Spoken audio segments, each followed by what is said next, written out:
Hi guys, welcome along to my latest battle report. Yeah, I'm back to Kings of War. Also, by the way, I've got a new headset now, so hopefully my mic's a bit clearer than it was before. I had someone mention it, so I thought I'll try and get it sorted out. So, another stage done. I've now got a new mic now, so hopefully things are a bit better. So yeah, we're on to Kings of War. Now, I haven't done Kings of War in a long old while. It's mainly because I had a tournament we ran at my own club. And the rules, they were okay, but as a few of Mantic games I've played, okay seems to be what they're set at. I've really enjoyed some of their games. Dreadball, on the other hand, I've really enjoyed that. That's great. Dead Zone is another okay system. But for a Fantasy Mass Battle one, now Warhammer's gone. Version 2 of this Kings of War is out, and I thought I'll go back into it, give it a go, and see what we can find, see what we think of it. Okay, so let's just try and run through what everyone's got. I'm using Kingdoms of Men, and on the table you can see on the left hand side there I've got a regiment of mounted sergeants. I'm using my Normans. I've got a painted version over on the far flank that you can't quite see, so I have two of them. And the far right hand side guys, they've got the Brew of Haste as well, giving them +1 movement. I've gone with my two normal spear phalanx hordes. I just shield wall, spear shield wall, whatever they were called. They're still my favourite in the army list. They can hold their ground well, got plenty of attacks. The only downside is if anyone gets behind me and easily breaks those units, it's a big chunk of my force gone. So what I tend to do is have my mounted general on a winged beast. You can see him there on a griffin. I put him behind my lines. He also has the ensorcelled armour that allows him to have +1 to his armour. So he's got a 6-up save now. So he's 6-up to hit. Sorry, his armour. And finally, the little unit there is Hearthguard Foot, something like that, or Guard Foot, I think they're called. And they have heavy weapons, so their armor's been reduced by 1 down to 4 up, but they have a crushing strength 1. And the two little characters I've got there, one standard bearer just to give me the very inspiring, just to make sure my troops stay and don't run too quickly. And I've got the other guy who's acting as a wizard, just to see what a wizard can do. On the opponent's side, he's got some sort of big dragon. Sorry, I can't be more technical. I don't know the elf list too well. So he's got a large dragon. He's got bolt throwers. He's got on the right hand side, working across, I think it's guard foot as well, palace guard, spearmen, some fast cavalry, and finally on the left hand side some archers. And the beastie that looks like he's by himself on a big movement tray, that's his dragon riders. He just forgot his other 2 beasties to sit on there, so there is 3 of them there really. Well, matey has done a lovely job of painting this guy up. I just thought I'd have a quick photo of him as the game starts and moves up. As you can see, he's moving up there. Just down the bottom here, just where you can't see, I've got a unit of mounted sergeants again. I placed him over there so he'd split up his troops, and then I wanted to force myself to go onto the left, and it's kind of worked. He's now in the middle now, so I'm hopefully going to swing around the weaker left and then take on the centre, and I'll just use my mounted sergeants to try and take out that bolt thrower and turn in behind whatever he's got there. As you can see, it's my mounted sergeants now coming to view in my turn. You can also see a couple of red dice down. That's to mark the damage done to the units. If you're not aware, in this game, models aren't removed when you have damage taken to them. Instead, you simply mark the damage to each unit, and then they take like a morale check against their nerve value. And then there's a wavering marker. It's normally about, for a normal unit, I think it's about 13, 15. So if the total score with the damage plus your 2d6 roll, if it's between like 13 and 14, you're wavered. If it's 15 or more, the unit's just removed. So there's no models taken off, but you do have to record damage. And as you can see, on the left hand side, I'm just forming up a nice long shield wall. I've got my mounted general wing beast in behind, just to do any counter charging, so no one can go behind him. And on this, down on the right hand side, I've got my mounted sergeants running up to try and get rid of that bolt thrower. Here's just a shot of the oncoming horde there. That's my foot guard there with great weapons, giving them crushing strength 1. He turned to face his palace guard to face off against my mounted sergeants as they head towards the bolt thrower. Unfortunately, they're still just in range. In this game, you're allowed to make 1 pivot with a unit if it does an advanced move, which is their normal movement, or you can do like a double move, but you can't do any pivoting. And since I wanted to get up there quick, at the moment these guys have got a 10-inch move, so 20 inches, I'm up there pretty fast. But he will be able to shoot me, unfortunately, because I can't get out of his arc. Here, his dragon riders, or whatever the smaller ones are called, drac riders. They go in against my general, try and chase him off. And here we see at the end of the turn, he just bounces on the his dragon riders off my mounted general. I've still got a few red dice out. You can see my mounted sergeants here taking a casualty. He's putting a lot of fire into the mounted sergeants on the other side from the archers, and also my foot guard as well, taking a few casualties. So on my turn, I throw most things forwards. On the left hand side there, I pushed my mounted sergeant straight into his archers. My general went into his dragon riders. I turned the horde around to face him. There was no other threats there. I felt they were safe to do it. If he just bounces, he'll have to run away because there's no way he's going to be able to face off against those guys in the back. In theory, they'll be getting triple attacks for charging in the rear, and that'll give him 90 attacks. So, plenty of attacks there.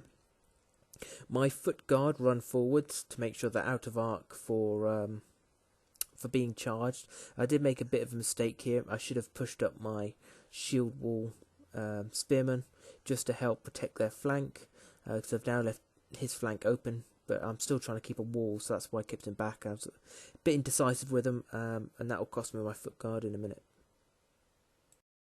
So I've got a little scrap going on here, and here,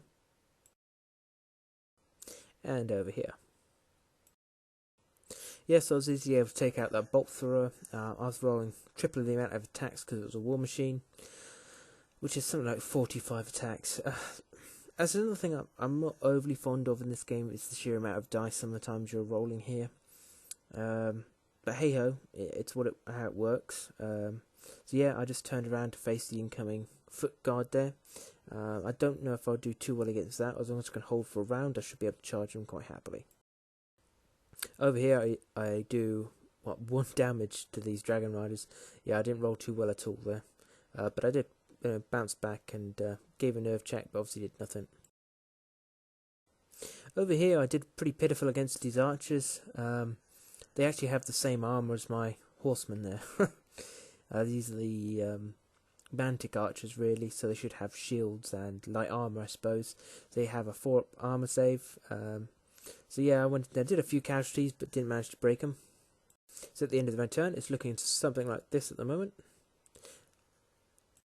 So yeah, in my on my opponent's turn, he manages to charge my foot guard there, and he brings those reavers into the flank as well.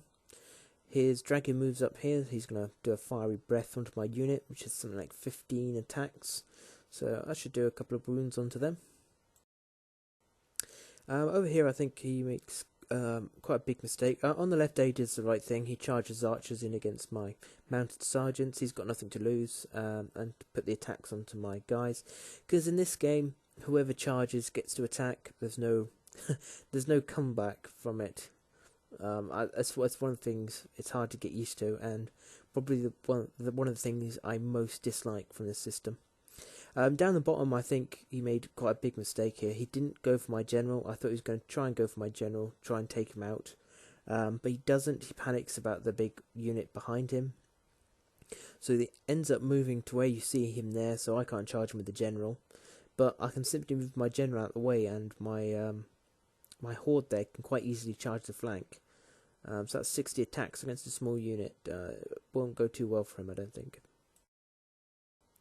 Yeah, so these archers come in here with no risk of taking any damage at all by engaging my horsemen in combat. As I say, it's part of the system.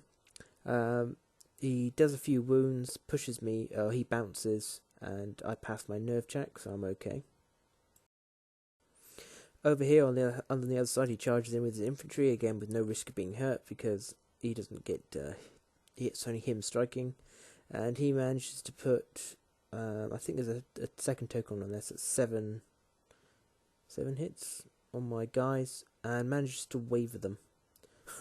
So next turn I can't charge him, so there's going to be 2 turns where my guys, even though they're engaged in combat, won't be able to make any strikes at all. Right then, so my turn. things are looking like this. I charge in here against his dragon riders. I move my general over here. I've placed him here because he can watch over my horde there. I'm a bit worried his dragon's going to try and get behind him. So what I do, I just set him up so he can see everything around him. So he can't move through too easily. On the left hand side, I charge into my mountain sergeants. On the far top of the board, yes, my mountain sergeants are just standing there looking grimly at the guys that are going to charge him and just remove their waver counter. So my horde down the left hand side there easily deals the dragon riders. They're dishing out on the flank 60 attacks. So yeah, that was them gone.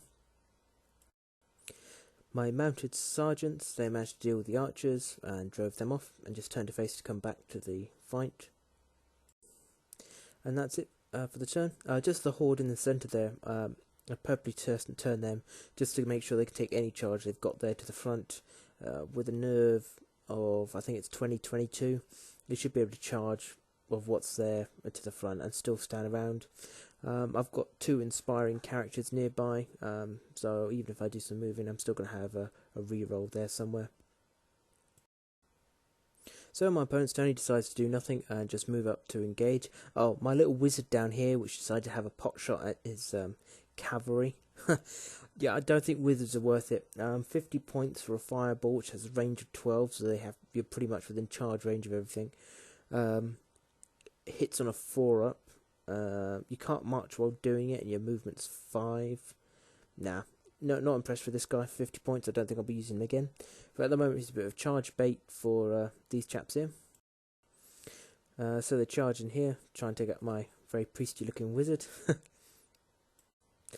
And yes, over here, my knights, mounted sergeants that have stood gormlessly watching the guys hack him apart while being unable to strike them, has now been finished off, and they've now turned and wandering back to the battle. Somehow, my little wizard actually managed to hold off the spearman and didn't break, but was wavered. What did he do? I think he did his firing blast into my general. Not sure actually. He might have gone back into the unit again to do some more damage on my horde. So there's another few casualties there. So yes, my turn. I charge my big horde into his cavalry. I'm pretty sure they'll wipe him out. My general, if you can see him, he's right in the centre there. He had actually line of sight to the flank of the what they called the elf spearman unit. It jumped over the horsemen, went straight into them, and got them in the flank. Which is perfect. That's what you want with the general. Doubles his attack. He's now got 12 attacks, crossing strength 2, so he can do some damage. Then actually probably have a chance of taking out a unit by himself. So here's the fight in the centre. Yeah, my 30 attacks for my horde should wipe out those cavalry pretty easily. It's hit or miss with my general. I mean, for 12 attacks, hitting on 3s, wounding on 2s, I think. So I'll probably do enough maybe to waver them, but I don't think I'll be able to wipe them out there. Which is exactly what I do. I think I get 6 hits on them. Sorry, 7 hits. There's 2 counters there. So it's counting as an extra dice. So it's 7 hits on them, and I've managed to waver them, which is something. I was only like 2 away from being, breaking them all outright. I think if that happened, I think the Elves were in a very bad place. But as a waiver, they're there for a turn. And also my horde finished off the cavalry elves as well. Turn to faces to make sure there's no flank showing against that dragon, because if that dragon gets in a flank, it'll be doing the same as what my general does, and just has lots of high strength attacks, easily causing wounds, and can probably break a unit over maybe a turn or 2. So my opponent moves up his palace guard, you just see come into view here, decides to throw his dragon in. He's got enough wounds on him, onto the horde unit. He thinks he'd get a couple more wounds on him, maybe to break him. And his spearman in the centre turned to face my general, so if I charge now, I'm charging the front, and have to fight with my normal 6 attacks. So yeah, he comes in, doesn't do enough hits to break me. I think he's up to 12 damage points on that unit now. But still with a 20... What's that? You need at least to roll a 10 or more on 2 dice to break them. And plus I've got my inspiring units nearby as well, so they should hold pretty well. But yes, he goes in, bounces back, unable to wipe them out. So my turn, I go in with whatever I can. My horde in the centre goes in against the dragon, while my general and winged beast goes against the spearman. Not only that, I also chuck in my wizard as well. It's one extra attack, you know, I've got nothing to lose by it. And his Poxy Fireball doesn't do anything either. And funny enough, in this attack, he does actually manage to do 1 wound. So he's got 1 attack, hitting on 4s, wounding on 4s, and does a wound. My other unit of horde, I think, moves slowly this turn, just so I can get 2 pivots to get him to a place where we can charge that dragon, but also look at what maybe protecting the rear of the other horde if he does try and get behind me.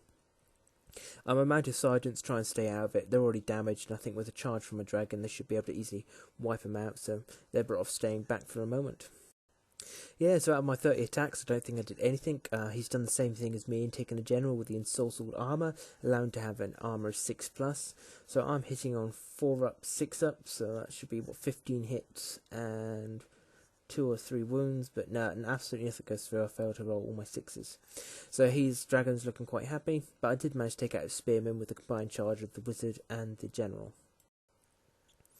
So he does a little bit of manoeuvring. I think this is 2 turns away, yeah, because he manoeuvres into a place where he can breathe some fire on my on my general. Believe it or not, even though he himself has got 15 attacks, hitting on 4s, wounding on 6s, he managed to, I think, slip 3 through or something embarrassing like that, and does some damage to my general.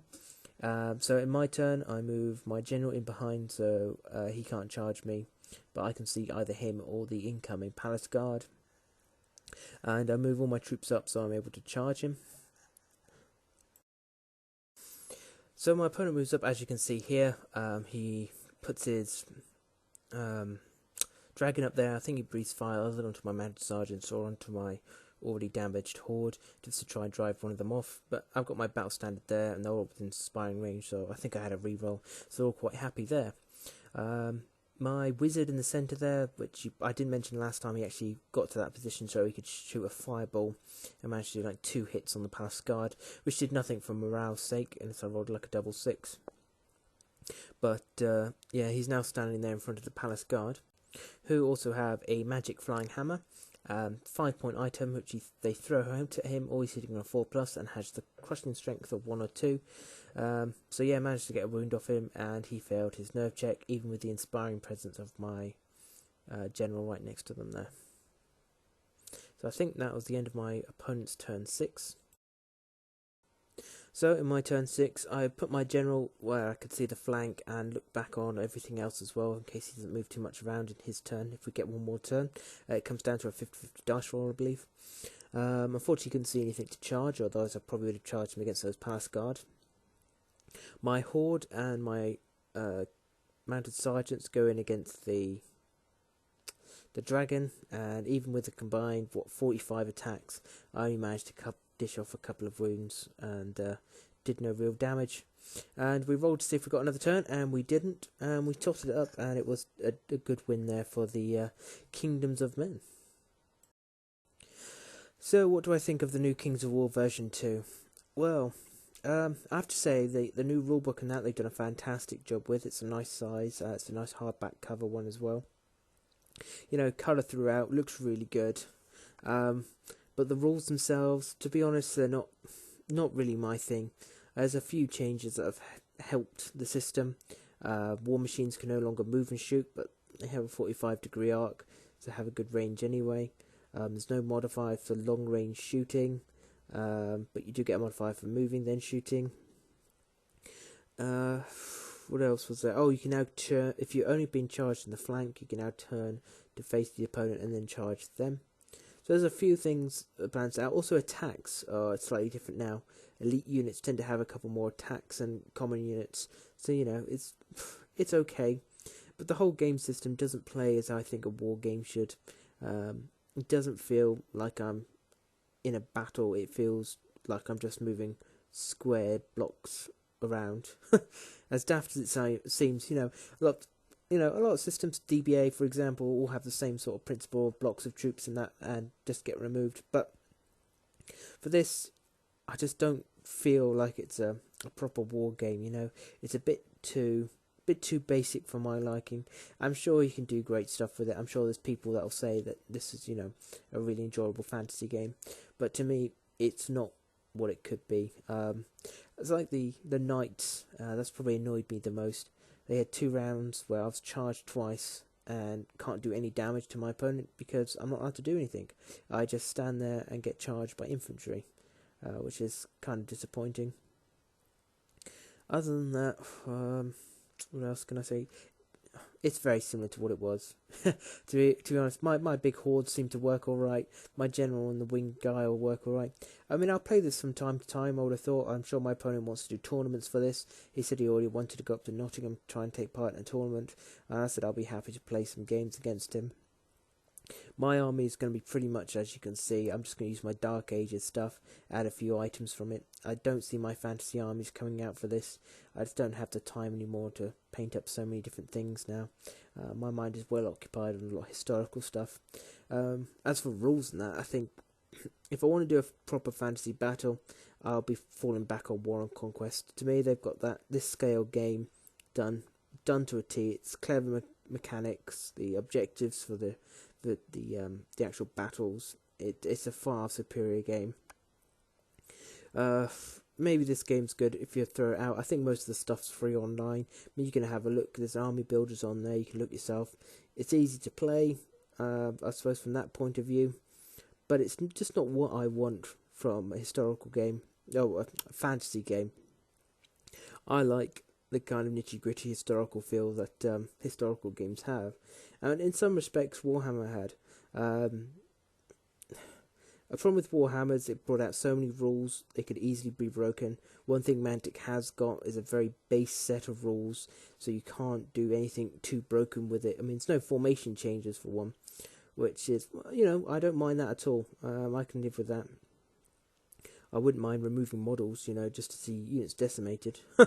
It's always an odd-looking game where you've got full units, and then the next turn you look round, you've got no units on the table. Yeah, the wizard, things like the wizard, I can't find a place for it at the moment. I don't think the wizard fits in my army list. I mean, I've taken no shooting at all, other than that wizard. I felt I needed something, but even having that, it's not worth it. Yeah, I promise you, I won't be seeing too much of this game on my channel, I don't think, unfortunately. Which is a shame, because I'd like to support Mantic a lot. The only game I really approve of at the moment is Dreadball. Yeah, I think it's Dreadball. That's a fantastic game. But I can't really do battle reports for Dreadball, because it's such a fluid game. It doesn't really come across. I did try, but it just doesn't work. Dead Zone, I've got that. I've got the expansions for that and stuff. I've got it all, and it was okay as a one-off game. But then you played like 3 or 4 games and trying to do a campaign for it. It was very, very clearly not balanced, and it got very samey. The ideas of how you move and stuff was great, but it wasn't enough for repetitive play. So for fantasy, I'm afraid my big bet for fantasy games, if I do any more now, or probably War and Conquest version of the fantasy game, which is War and Sorcery. For smaller scale games, I am looking at doing some Frostgrave. That'll dig that up, and because at the moment I'm liking the smaller model count. Obviously Saga, I think Saga's a great skirmish style game. I've also just got into X-Wing as well, so I'm going to be doing some X-Wing battle reports. But other than that, I think Kings of War I will be putting to the side. So thanks for watching, guys. I hope you enjoyed the battle report. I'm sorry I won't be doing, there might be an occasional one here, but it's not going to be a game I'm going to be following too much now. But do drop a comment, let me know what you think of Kings of War and how you're finding it, and what kind of fantasy rules you're using for the mass battles, because I will be looking for others. I know some people are doing Warhammer Knights. There's a group forming up the Warhammer Knights, but I prefer a rule book and a rule set that I can buy, and I know other clubs that can buy, and we've all got it and we all know what we're doing from it. I'm not a big fan of downloaded rules. I'd like to have a book in front of me so I can look at it and stuff. I'm old school like that. So just let me know what you're doing fantasy wise. Don't tell me War Machine, I'm not interested in that. Been there, done that. Definitely not a game for me. Okay guys, until the next time, thou Elves.